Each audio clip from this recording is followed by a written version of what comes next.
Years ago, I arrived home from work and was startled to see white paint splattered everywhere on the ground, the garage door, and our red brick house.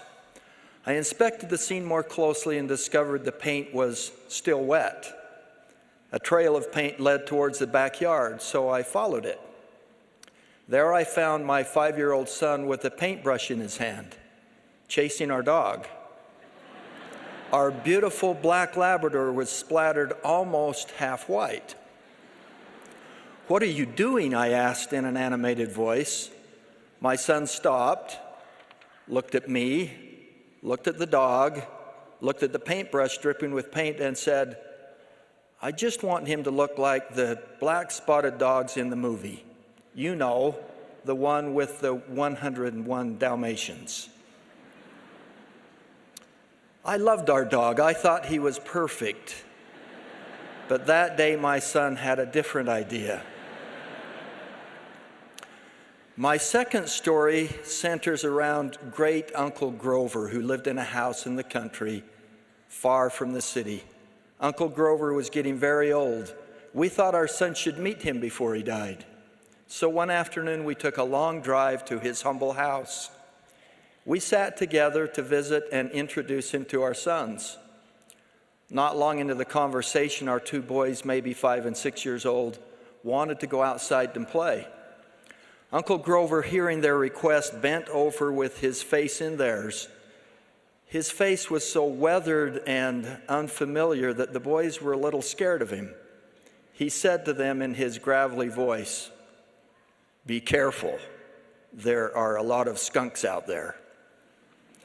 Hearing this, Lisa and I were more than startled. We were worried that they might get sprayed by a skunk. The boys soon went outside to play as we continued to visit. Later, when we got in the car to go home, I inquired of the boys, "Did you see a skunk?" One of them replied, "No, we didn't see any skunks, but we did see a black kitty cat with a white stripe on his back."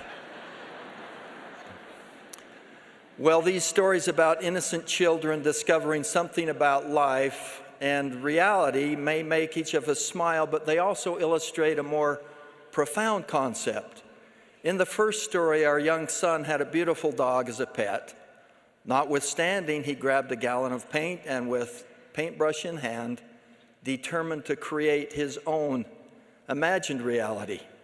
In the second account, the boys were blissfully unaware of the unsavory threat that they faced from a skunk. Unable to properly identify what they had actually encountered, they ran the risk of suffering some unfortunate consequences.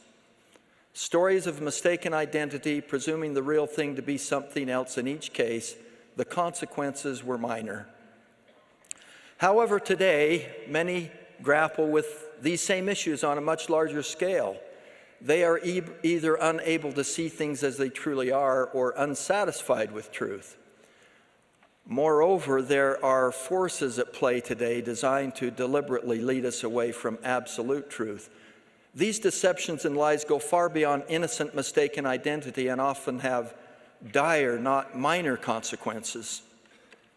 Satan, the father of lies and the great deceiver, would have us question things as they really are, and either ignore eternal truths or replace them with something that appears more pleasing.